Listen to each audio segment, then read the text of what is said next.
I, like many of you guys, love to get a good deal, and honestly, with the cost of inflation, getting a good deal is more necessary now more than ever.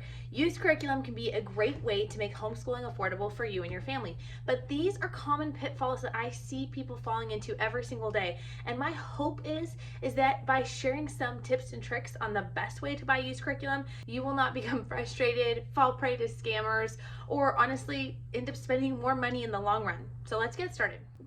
The first thing that you need to know is, where can I buy used homeschool curriculum? Well, there are a couple of places. My personal favorite is when you can go to a used curriculum book sale. We have a couple in our area, but you can contact your local homeschool organization or homeschool co-ops and see if there are ones in your area. You can also decide to host your own, where you just invite other homeschooling moms that you know to come to your house, or if you want to rent out a facility or see if your church will let you do it, just set out tables and have people bring curriculum they're not currently using. The nice thing about this is that you can physically touch the material. You can see what condition it's in. You can look at additions. You can ask questions. You can make sure that it's a good fit for you and your family.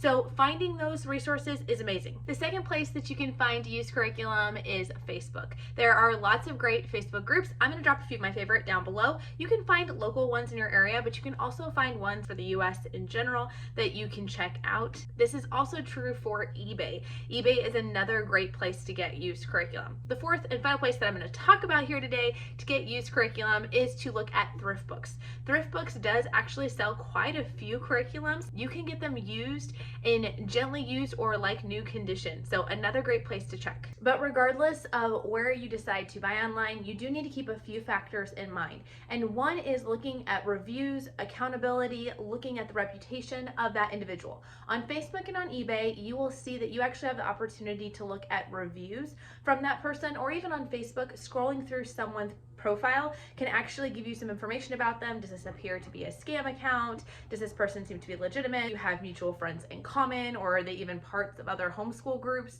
In regards to thrift books, they do have great customer service, and if for some reason you are unhappy with your purchase, you can definitely contact them and they will either replace the item or refund you depending on the situation. But just make sure that you do so soon, because I want to say their window for returns or for getting refunds is either 15 or 30 days. Once we kind of look at their reputation, we also want to look at how are we going to pay them. This is really important, and something that I think a lot of people, we want to naturally assume that everyone in the homeschool community is very upfront and honest, and for the most part there is a lot of that, but there are scammers out there. There are individuals that are dishonest, especially with dealing with things online.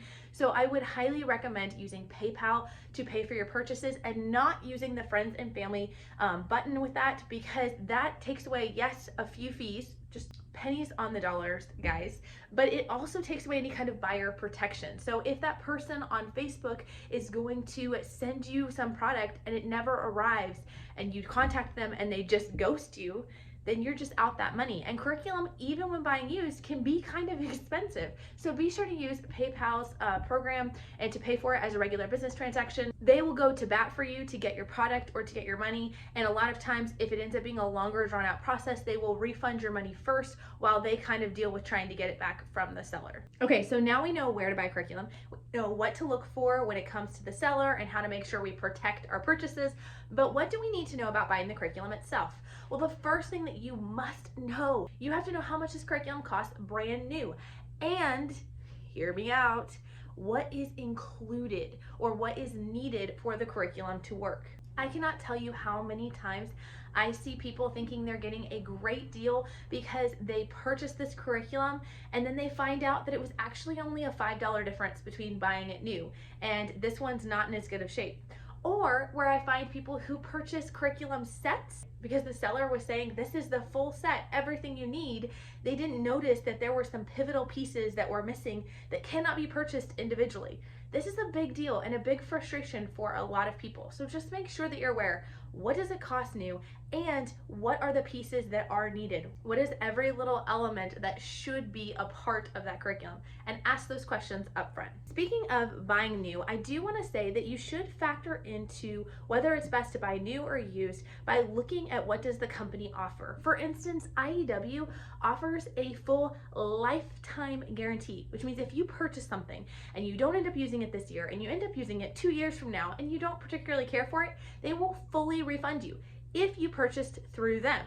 So keep that in mind. And I know that places like All About Reading and All About Spelling will place missed items. If you misplace a tile or some flashcards or something, they're more than willing to do that, but it has to be purchased through them as well. So that doesn't mean you have to purchase through the companies, but keep in mind the different kinds of warranties or policies that they have in mind, because sometimes it is worth paying just directly through them, a little bit of extra money, so that you can have those warranties in place. Another thing to take into consideration is what edition is currently being sold. There is absolutely nothing wrong, and honestly, you can usually save quite a bit of money by purchasing an older edition of a curriculum. For instance, there's the new Fix-It Grammar out, but you could get the older version for a lot cheaper, and that's perfectly fine. But understand and make sure that if you have multiple pieces to a curriculum, that the editions match or that they are compatible. A lot of times, if they do have older editions, they'll have the company will have guides or blog posts that'll share with you how you can kind of mesh those two, but sometimes they are not compatible, and you do not want to get stuck having this reader that is this edition and this curriculum that's that edition, and they have totally different stories and it's not going to work. Okay, technically you can make anything work, but do we really want to be force-fitting our curriculum? Maybe you do. To be a conscious choice you make versus a decision you're kind of backed into. Also, when it comes to editions, again, totally fine to take an older edition, but make sure that if there are any consumable pieces to that curriculum, that you are able to still get a hold of those. I've seen so many times that people will get an old teacher's book, but then not realize that the student materials are no longer made. Also, be aware of copyright laws.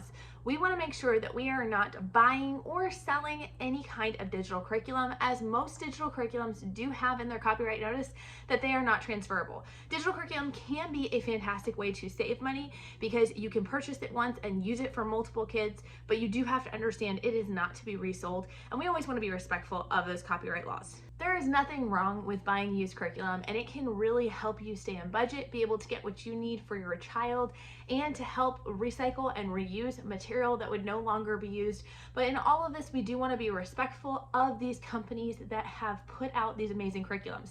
Understand that if you can, I think a lot of times it is good for us to vote with our dollars and to support these companies firsthand as much as possible, because it is hard for curriculum companies, especially now more than ever. They are struggling to keep afloat, and letting them know that we appreciate the work that they've put into it. Supporting these, a lot of times, small family-owned companies is really, really, really helpful. However, I do recognize that not everybody can do that in this time, and that's why I wanted to make this video.